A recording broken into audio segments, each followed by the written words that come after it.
Dear students, now बहुत सारी demands के बावजूद मैं पोएटिक डिवाइस लेकर के आया हूँ।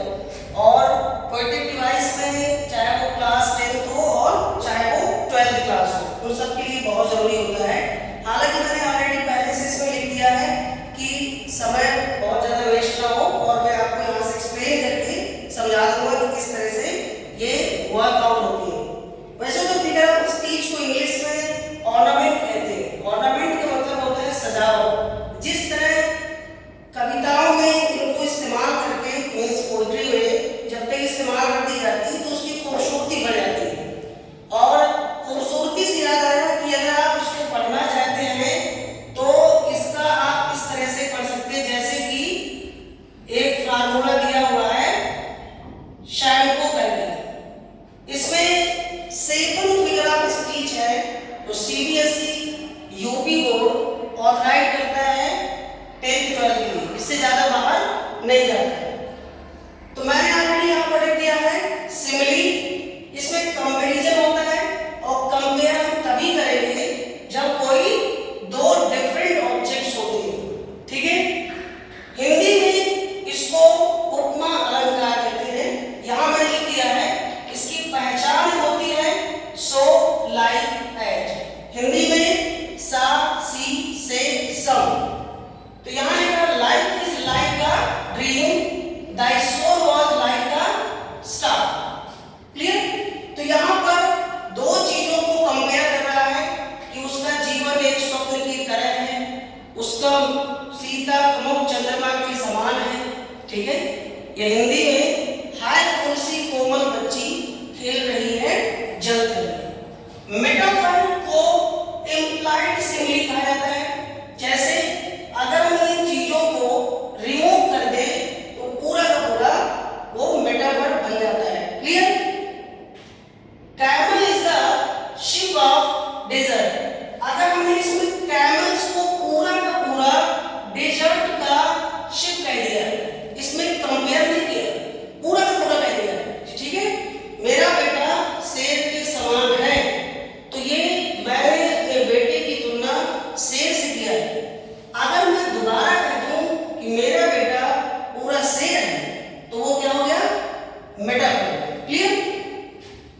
पर्सोनिफिकेशन का मतलब मान लिया जाता है कोई नॉन लिविंग थिंग हो लिविंग थिंग्स में। इनएनिमेट ऑब्जेक्ट्स हो, अब्स्ट्रैक्ट आइडियाज हो, इनको ऐसे प्रदर्शित किया जाता है मानो उनमें जीवन हो।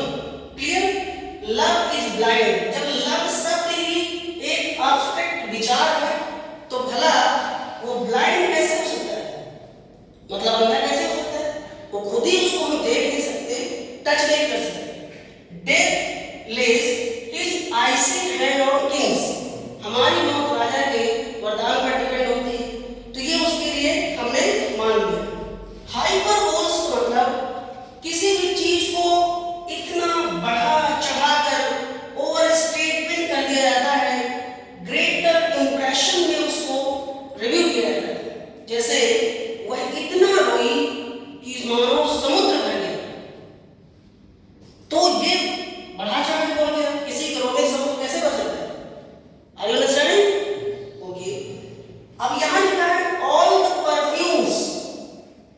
अरब के सारे परफ्यूम्स मैंने अपने हाथों में लगा लिया, लेकिन मेरे हाथों से ब्लड की खुशबू को रिमूव नहीं कर पाया।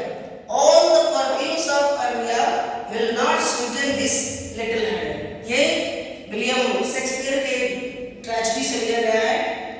जूलियस सीजर मैकबेथ है, उसमें ये बात को कहती है। क्लियर। ऑक्सीमोरन का हिंदी होता है विरोधाभास। विरोधाभास एक ही सेंटेंस में जब दो चीजें होती हैं, जैसे कि टू अपोजिट वर्ड्स आइडियाज को एक साथ रखा जाता है, एक साथ रख दिया। जैसे आप देख सकते हैं this is open and secret. अब जो ओपन होगा वो सीक्रेट कैसे हो सकता है। दिस इज स्वीट पेन, मतलब कोई भी दर्द आपको स्वीट होता है, नहीं होता। क्लियर। तो इस तरह से वहां पर रखा जाता है। एक यहां पर रखा है अलिट्रेशन। इसका मतलब होता है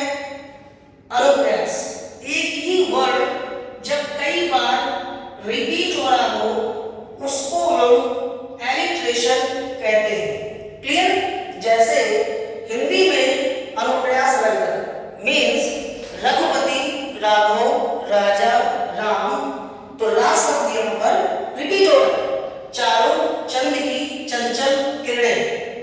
ठीक है, इस तरह से आता है।